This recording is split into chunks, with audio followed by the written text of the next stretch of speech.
नमस्कार दोस्तों, मैं दीपेंद्र सिंह राठौड़ आप सभी का हार्दिक स्वागत करता हूं। इस सीरीज में हम लोग एक सीरीज कंटिन्यू कर रहे हैं जिसमें 2 वीडियोस हो चुके हैं।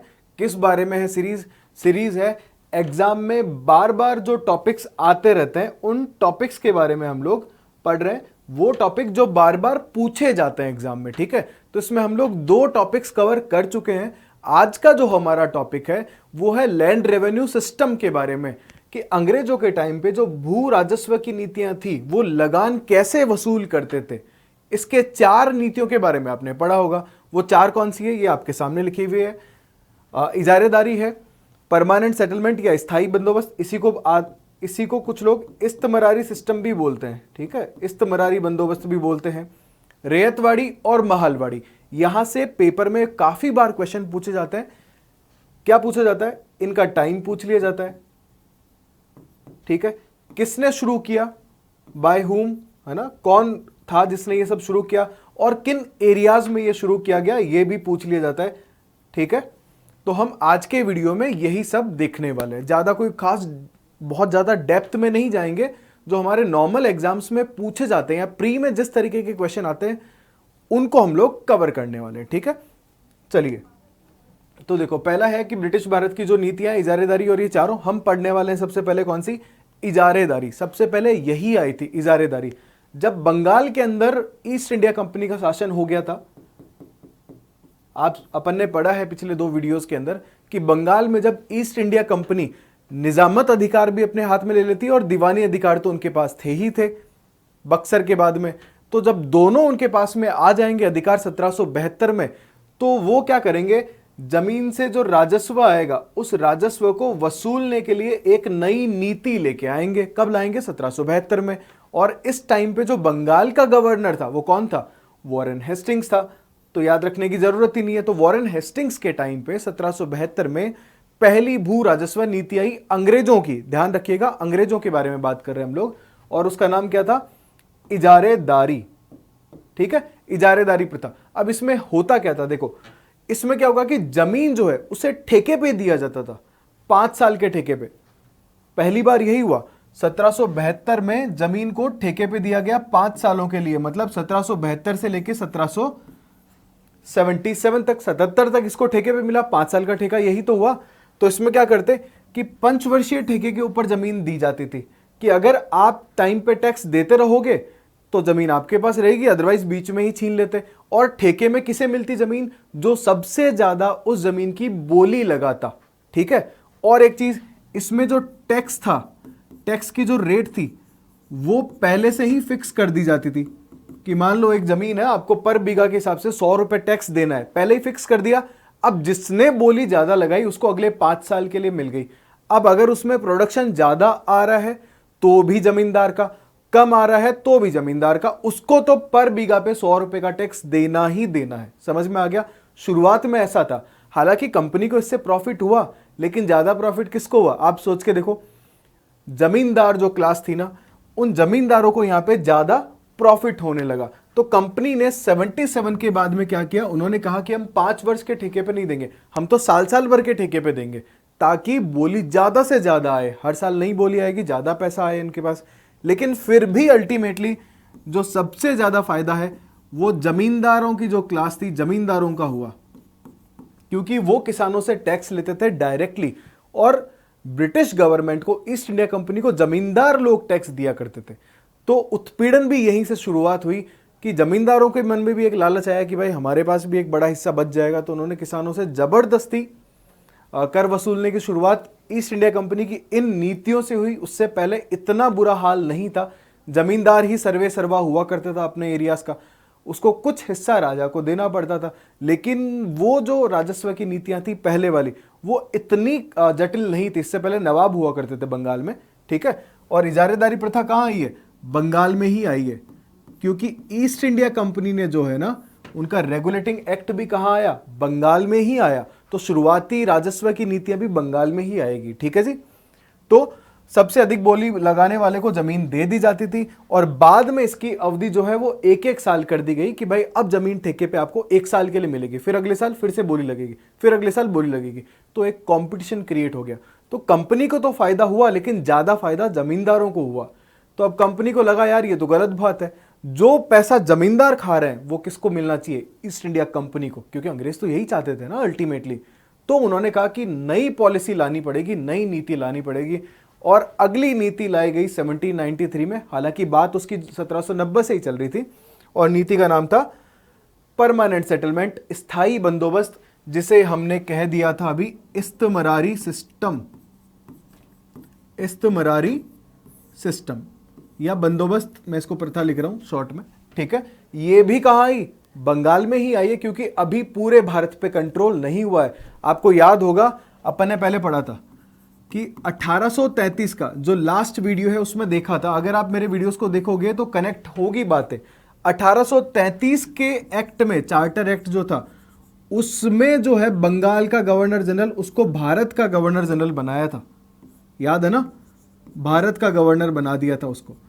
तो कहने का मतलब यह है कि 1833 के आसपास अंग्रेज ये मानने लगे थे, ईस्ट इंडिया कंपनी ये मानने लगी थी कि हम भारत में सर्वे सर्वा हैं, सबसे ज्यादा पावरफुल है, तभी तो उन्होंने अमेंडमेंट किया, उससे पहले तो किया ही नहीं था। तो अभी तक ये नीतियां कहां आई, बंगाल में। तो शुरुआती दोनों बंगाल में ही आई है। अब इसमें क्या बात हुई भाई, देखो 1793 में कॉर्नवालिस लेके आया, ठीक है। याद रखना ये क्वेश्चन काफी बार पूछा गया है परमानेंट सेटलमेंट के बारे में, क्योंकि ये वाली को लॉन्ग टाइम तक चालू रखा जाएगा परमानेंट सेटलमेंट को, ओके। तो आपको लिखा हुआ मिलेगा ऑप्शन में लॉर्ड कॉर्नवालिस। कौन लेके आए स्थायी बंदोबस्त, लॉर्ड कॉर्नवालिस। उसकी जगह इस्तमरारी भी मिल सकता है, परमानेंट सेटलमेंट भी मिल सकता है, इसी को इंग्लिश में परमानेंट बोल देते हैं, तो परमानेंट सेटलमेंट मिल जाएगा, एक ही बात है, ठीक है। तो कॉर्नवालिस जो है वो ये पहली बार उसके टाइम पे ये नीति जो है इंट्रोड्यूस हुई 1793 में। आपको किताबों में मिलेगा लॉर्ड कॉर्नवालिस, बट ठीक है अपन तो सिर्फ कॉर्नवालिस ही बोलेंगे, हमारे लिए कोई लॉर्ड नहीं था, हमारे लिए तो लॉर्ड शिव है, लॉर्ड कृष्ण है, इनके लिए हो सकता है ये लोग लॉर्ड रहे होंगे, हमारे लिए नहीं है। तो अपने तो सीधा कॉर्नवालिस ही चलने दो। वैसे एक मजेदार बात बताता हूं आपको, ये टॉपिक थोड़ा सा कर लेते हैं, फिर एक वर्ड सुना होगा आपने, लाड साहब, है ना। ये वर्ड कहां से आया इसको देखते हैं। देखो अभी देखो, तो परमानेंट सेटलमेंट के टाइम पे जमींदारों को भूमि का स्थायी मालिक बना दिया गया, ठीक है। और उसको कहा गया कि आपको कुछ टैक्स हमें देना है। कितना देना है, जो टोटल जमीन का जो भी टैक्स आएगा उस टोटल टैक्स का 10/11, कहने का मतलब 89% हमें दोगे। हमें दोगे मतलब किसको दोगे, ईस्ट इंडिया कंपनी को दोगे 89% टैक्स, और बचा हुआ 11% किसके पास रहेगा, जमींदार के पास। तो जमींदारों ने और उत्पीड़न शुरू किया कि भाई ज्यादा टैक्स आएगा तो मेरे पास ज्यादा हिस्सा बचेगा, मतलब 11% ही रहेगा, लेकिन पैसा रकम ज्यादा आएगी तो रकम ज्यादा बचने वाली है। समझ में आ रहा है आपको। और एक चीज इन्होंने, अंग्रेजों ने बहुत अच्छी करी इस टाइम पे, ताकि जमींदारों की सिंपैथी जीती जा सके। वैसे अच्छी नहीं थी, लेकिन ईस्ट इंडिया कंपनी के रवैये से अच्छी थी। उन्होंने कहा कि अगर आप टाइम पे पैसा दोगे, टैक्स अगर टाइम पे दोगे, तो आप स्थायी मालिक हो, और आपके बाद में आपका बेटा मालिक होगा, उसके बाद में उसका बेटा मालिक होगा। समझ में आ गया। तो एक तरह से संपत्ति का अधिकार दे दिया उन्होंने। तो भाई साहब क्या बोला कि बस आपका बेटा लायक होगा, जमीन का मालिक बनेगा, बस इतना सा काम है कि आपको पैसा टाइम पे देते रहना है। ये जो 10/11 पार्ट है ये हमें मिल जाना चाहिए 89%। अब आप कहां से लाते हो, आपकी मर्जी, आपके पास पूरा अधिकार है जमीन को बेचने का, खरीदने का, हमें तो इतना चाहिए। तो जमींदारों ने और उत्पीड़न शुरू किया, जो खाली जमीनें पड़ी हुई थी उनको और उपजाऊ बनाना शुरू किया।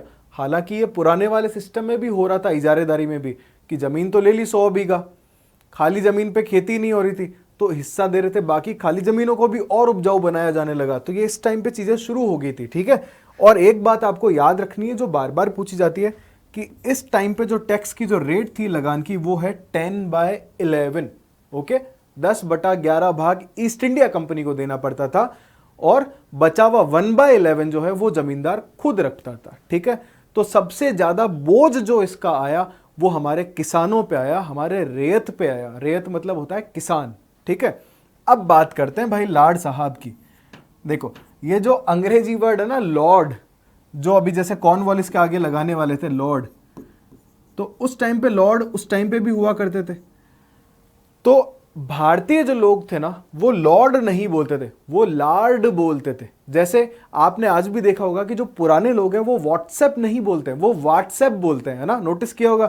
तो व्हाट्सएप और व्हाट्सएप, हम जो आजकल नई पीढ़ी है जो थोड़ा सा इन्फ्लुएंस में आ रही है अंग्रेजों के, हम बोलते हैं व्हाट्सएप। पुराने जो लोग हैं वो बोलते हैं व्हाट्सएप। जैसे ऑफिस को ऑफिस, वैसे ही लॉर्ड को बोला जाता था लार्ड, ठीक है।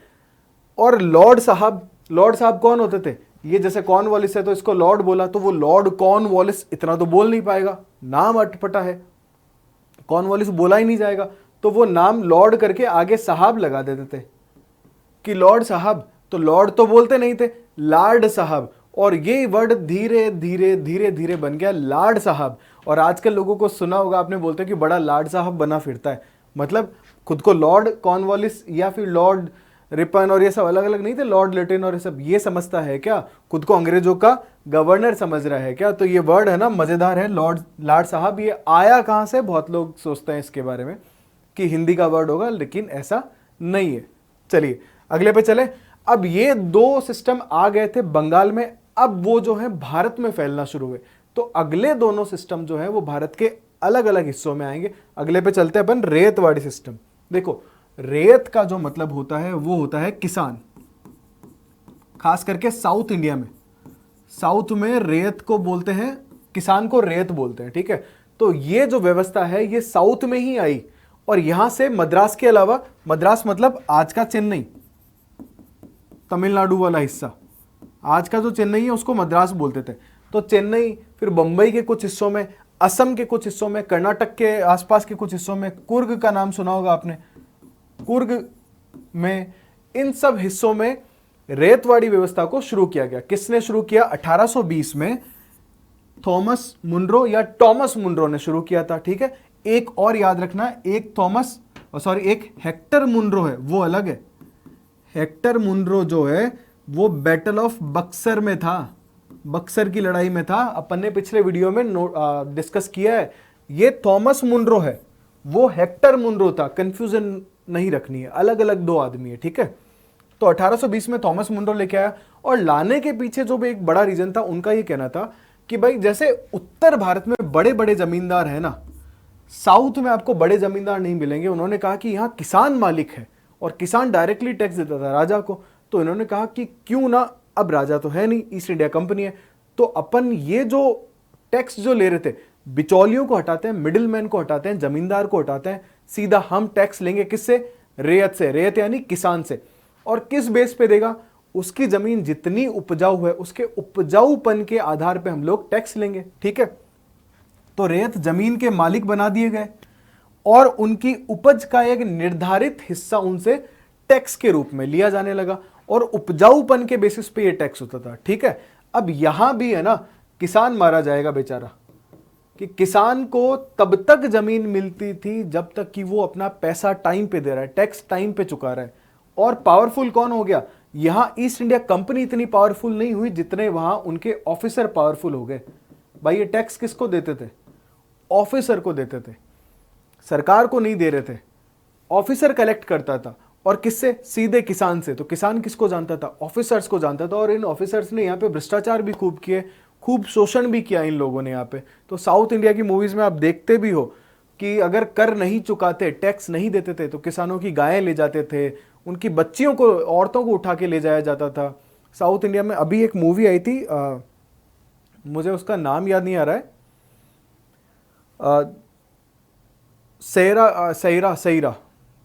सैरा करके मूवी का नाम था, नरसिम्हा उनके ऊपर थी, मुझे कंफर्मेशन नहीं है उनका, जो उसमें लीड रोल में होते हैं, सैरा नरसिम्हा ऐसा कुछ करके मूवी का नाम है। बड़ी अच्छी मूवी, आप देखना। उस मूवी में दिखाया उन्होंने कि कैसे अंग्रेज ऑफिसर परेशान करते थे। East India Company directly role में थी, क्योंकि बड़े जमींदार नहीं थे वहां, छोटे छोटे जमींदार थे। नरसिम्हा रेड्डी करके आई थिंक वहां पे लीड कैरेक्टर होता है उस मूवी में, सैरा जो मूवी है, ठीक है। तो आप देखोगे तो आपको काफी हद तक इनका सिस्टम समझ में आ जाएगा। लड़कियों को उठा ले जाना, पूरी की पूरी उपज ही उठा के ले जाना, कि अगर पैसे नहीं दोगे, अकाल पड़ गया, इनकी कोई हेडेक नहीं है, तो जितना हुआ उतना ही ले जाएंगे, क्योंकि ये टैक्स के रूप में जाने वाला था। तुम्हारा प्रोडक्शन कम हुआ, इनको कोई फर्क नहीं पड़ता था। तो ये सिस्टम जो है ये आया साउथ इंडिया में, ठीक है, याद रखना, नॉर्थ में नहीं है ये, साउथ में है, नॉर्थ में अभी भी परमानेंट सेटलमेंट चल रहा है, ठीक है। और फिर अगले 2 साल बाद मतलब 1822 में यूपी के कुछ हिस्से में और कुछ पंजाब के हिस्सों में एक हॉल्ट मैकेंजी करके बंदा होगा, वो एक नया सिस्टम लेके आएगा जिसे कहा जाएगा महालवाड़ी। महाल मतलब होता है गांव, या फिर आप इसको कह सकते हो ग्रुप या समूह, ठीक है। तो 1822 में हॉल्ट मैकेंजी जो है इस व्यवस्था को लेके आएगा और उसमें क्या कहां कहां आने वाली है, उत्तर प्रदेश और पंजाब के कुछ हिस्सों में, पूरे में नहीं आई है। अब इसमें इन्होंने क्या किया, इसमें कहा कि भाई सपोज करो कोई गांव है तो गांव का एक प्रधान भी होगा, जैसे आजकल सरपंच होते हैं ना, वैसे गांव का एक प्रधान होगा, ठीक है, जमींदार नहीं, गांव का एक प्रधान। और उस प्रधान को ईस्ट इंडिया कंपनी ने बोला कि भैया आप हमें दोगे टैक्स।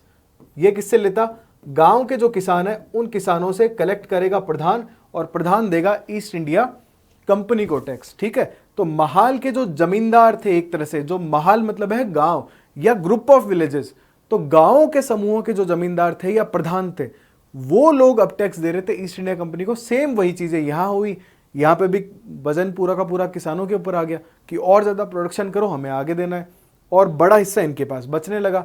और इसमें क्या था कि जो टैक्स की रेट थी, जो लैंड रेवेन्यू के ऊपर जो टैक्स रेट थी, वो फिक्स्ड नहीं थी, वो बार बार बदली जाती थी। क्यों, जिस अकॉर्डिंग मॉनसून है या जिस अकॉर्डिंग आपकी जो प्रोडक्शन हो रहा है उसके हिसाब से बदल दी जाती थी, एक फिक्स्ड नहीं थी। हाँ, परमानेंट सेटलमेंट में एक फिक्स थी, इसलिए बार बार एग्जामिनर क्या है, परमानेंट सेटलमेंट की टैक्स रेट पूछता है। वहां सबको पता है भाई 10/11 थी या फिर 89% थी, बाकी किसी में भी टैक्स की रेट फिक्स नहीं थी। समझ में आ रहा है आपको? तो जो फिक्स होती है वो पूछे जाने के बहुत चांसेस होते हैं। ओके, तो हमने आज के वीडियो में 4 लैंड रेवेन्यू सिस्टम्स के बारे में पढ़ा है, भू राजस्व की नीतियों के बारे में पढ़ा है, जो काफी पॉपुलर है, बार बार पूछी जाती है एग्जाम में। और आई होप आप इस वीडियो सीरीज को एंजॉय कर रहे होंगे, अपने दोस्तों तक शेयर भी कर रहे होंगे, और आपके लिए बहुत यूजफुल ये रहने वाली है। हम लोग इसमें काफी सारा मटेरियल आप लोगों के लिए भर देंगे, तो जो भी इसको एग्जाम से पहले देखेगा उसका बेड़ा पार हो जाने वाला है। आपको यहाँ से कुछ क्वेश्चंस मिलेंगे एग्जाम में। ओके, तो जल्दी मिलते हैं इस वीडियो सीरीज के अगले वीडियो के साथ में, ठीक है। तब तक के लिए पढ़ते रहिए, मस्त रहिए। ओके, धन्यवाद। जय हिंद, जय भारत।